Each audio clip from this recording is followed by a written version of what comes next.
তুই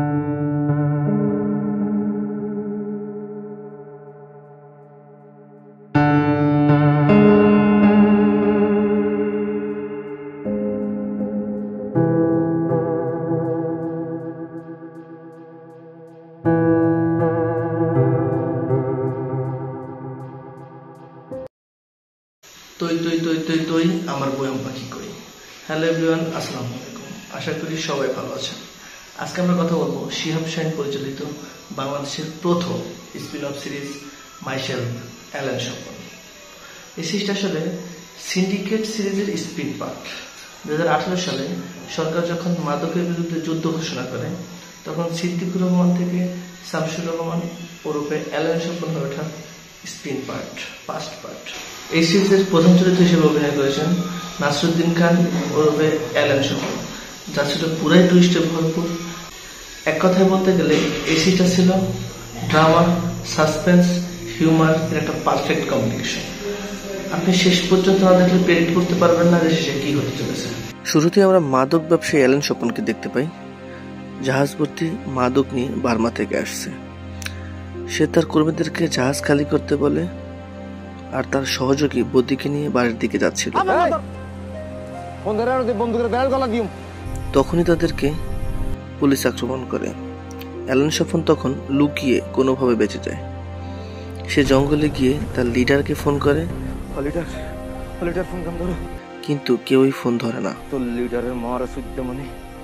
তারপর সে অন্য লিঙ্কে জানতে পারে যে তার নাম কালো তালিকায় আছে, তাকে যেখানেই পায় ক্রস ফায়ার করে মেরে ফেলবে, তাই তাকে পালিয়ে যেতে বলে।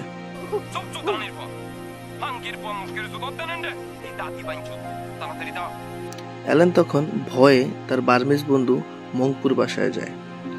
এই মংপু অবৈধভাবে স্বপনের হয়ে কাজ করে। তখন স্বপন মংপুর কাছে আশ্রয় চায়।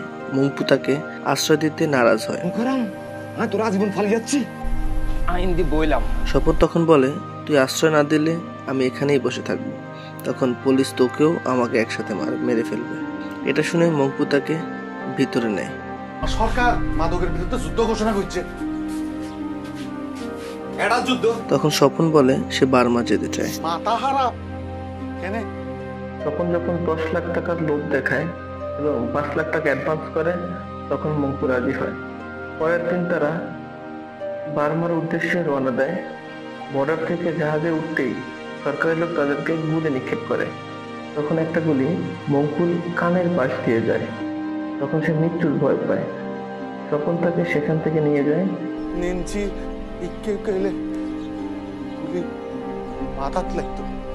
দেন মংপুর ফোনে একটা কল আসে, তাদের লিডার এমকে ক্রস ফায়ারে মারা গেছে। এটা শুনে মংপু পালিয়ে যায়, কারণ সে জানে স্বপনের সাথে থাকলে তার মৃত্যু নিশ্চিত। স্বপন পুরাই একা হয়ে যায়। তখন স্বপন তার ছেলে জাদুর কাছে ফোন করে। জাদু বলে তাদের বাসায় পুলিশ দিয়ে ঘেরা। তখন স্বপন কি করবে বুঝতে পারে না, সে চিন্তা করতে থাকে। অবশেষে তার যমজ ভাই শামসুর রহমানের কথা মনে পড়ে। শামসুর রহমান ঢাকায় একটা ইন্স্যুরেন্স কোম্পানিতে জব করে। মূলত স্বপনের বাবা টাকার জন্য ছোটবেলায় তাদের এক সন্তানকে বিক্রি করে দিয়েছিল। তার স্ত্রী শায়লা আর মেয়ে রোজি নিয়ে তাদের সংসার। তখন স্বপন তার ভাইয়ের কাছে ফোন করে আর বলে, আমাদের বাবা তো মারা গেছে, আমি চাই আমাদের সম্পদগুলো ভাগাভাগি করে নিতে, না হলে আমার মরেও শান্তি হবে না। আর আমাকে পুলিশ খুঁজছে, যে কোনো সময় মেরে ফেলবে। তাই সম্পত্তি ভাগাভাগির জন্য তাকে কক্সবাজার পরিটিল আসতে বলে।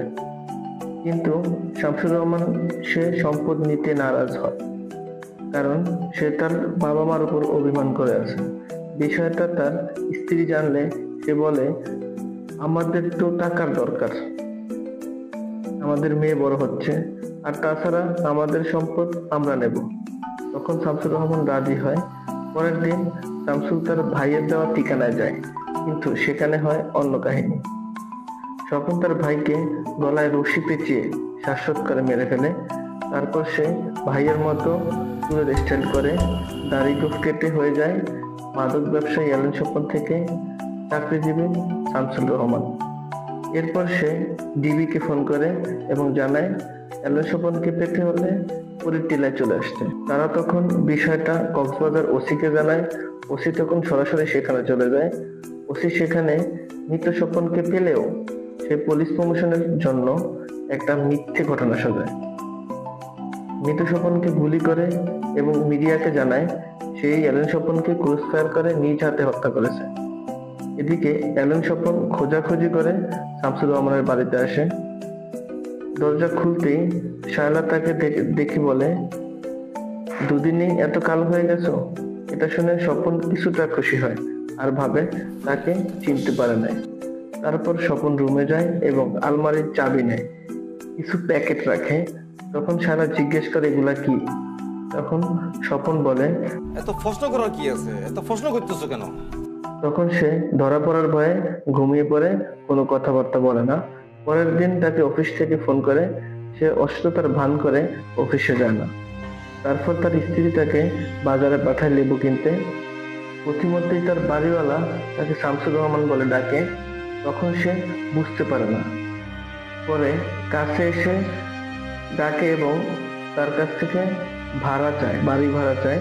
এদিকে তার স্ত্রী আলমারি খুলে দেখে অনেক টাকা। তার স্ত্রীর মুখে হাসি ফুটে। স্বপনের আশা টের পেয়ে সে তাড়াহুড়া করে টাকাগুলা লুকিয়ে রাখে।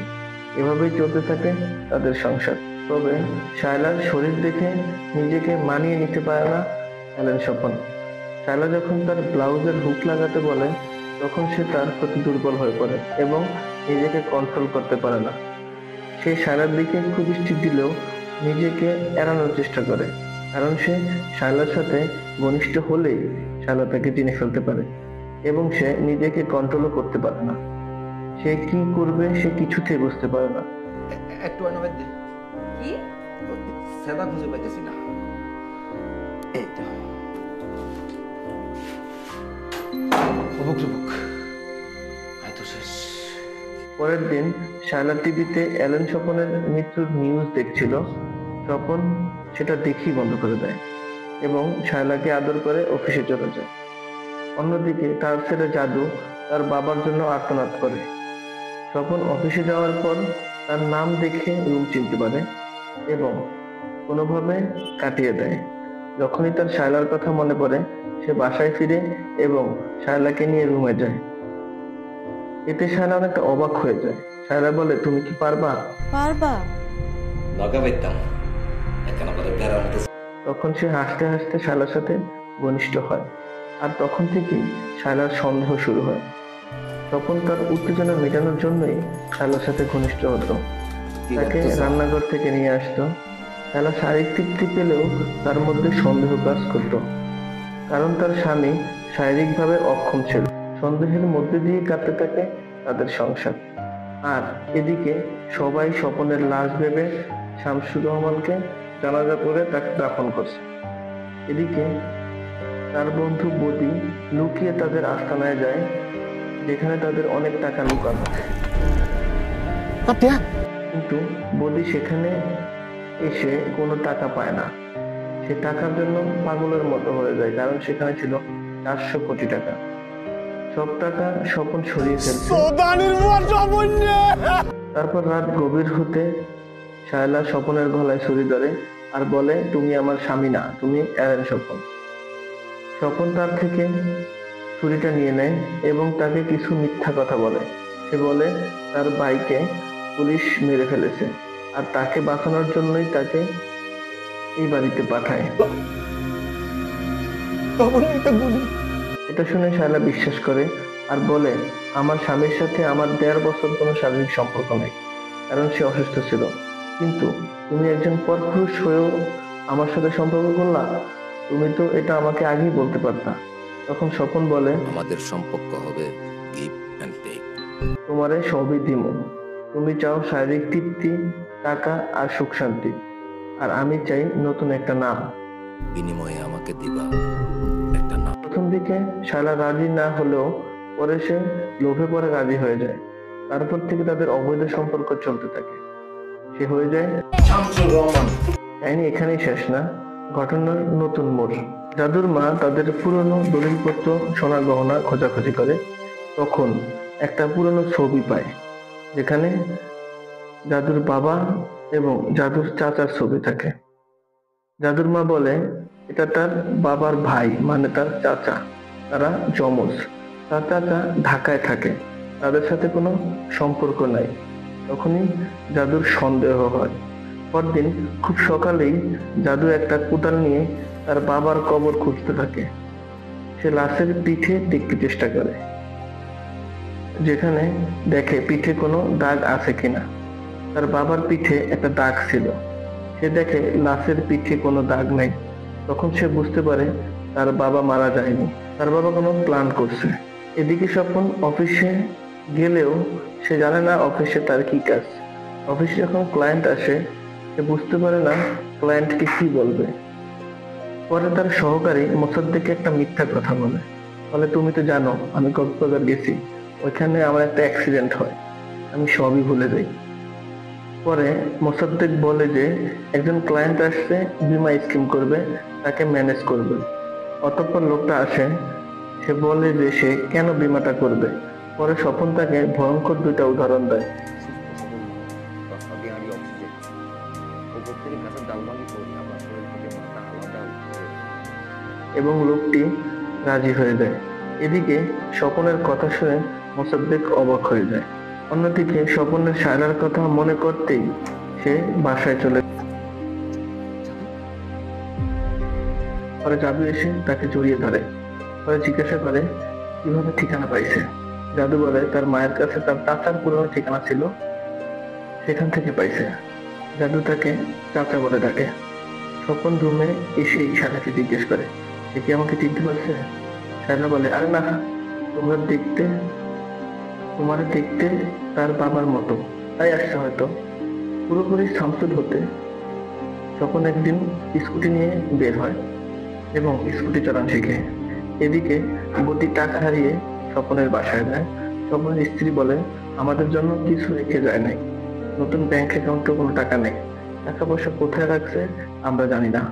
বদি যখন জাদুর কথা জিজ্ঞেস করে, সে বলে জাদু তার চাচার বাসায়, স্বপনের যমজ ভাই আছে, তাদের সাথে আমাদের কোনো সম্পর্ক নেই। তারপর বদিকে তাদের ছবি দেখায়। বদির সন্দেহ হলে বদি ঠিকানা নিয়ে ঢাকায় চলে আসে। এদিকে মোসাদ্দেক তার রুমে আসে বেতন পাশের সিগনেচারের জন্য। স্বপন তো বুঝছে যে সিগনেচারের সাথে মিলবে না, তাহলে সে ধরা খেয়ে যাবে। তাই সে হাত কাটার ভান করে এবং তার থেকে টাকা দিয়ে বলে এখান থেকে ভাগাভাগি করে নিয়ে যাও, আমার হাত কাটছে, সিগনেচার করতে পারবো না। এরপর স্বপন মোসাদ্দেককে নিয়ে একটা ব্যাংকে যায় এবং ব্যাংকের ম্যানেজারের সাথে মোসাদ্দেককে সরিয়ে সে বলে আমার কিছু টাকা আছে, একেবারে ব্যাংকে রাখতে চাই। ম্যানেজার বলে আপনার সোর্স অফ ইনকাম কি, এগুলো না দেখাতে পারলে তো জেল জরিমানা হবে, এটা তো সমস্যা। সে বলতেছে আমি এত কিছু বুঝি না, আমার কিছু অবৈধ টাকা আছে, আমি ব্যাংকে রাখবো, আপনি পারবেন কিনা বলেন। তখন ম্যানেজার বলে আপনি আমাদের এখানে 10 লাখ টাকা রাখেন, আর আমি তো পারবো না, তবে আমার কাছে একটা লোক আছে যে আপনাকে সহযোগিতা করতে পারবে। এদিকে স্বপন বাসায় এসে দেখে তার শালা, সে তো তার শালাকে চিনতে পারে না। পরে শালা এসে ব্যাপারটা সামাল দেয়। তারপর স্বপন ওয়াশরুমে ঢুকতেই দেখে তার শালা ইয়াবা টানছে। যেহেতু স্বপন এই লাইনের লোক, সে তো যন্ত্রপাতি দেখেই চিনতে পারছে। পরদিন সকালে স্বপন একটা বড় হোটেলে যায় তার ব্লাড ব্যাংক হোয়াইট করতে। তখন লোকটি বলে আপনার কত টাকা আছে black money. Black money white মানি আমার মানি ইজ মানি। তখন লোকটি বলে আপনি কত টাকা হোয়াইট করতে চান। সে বলে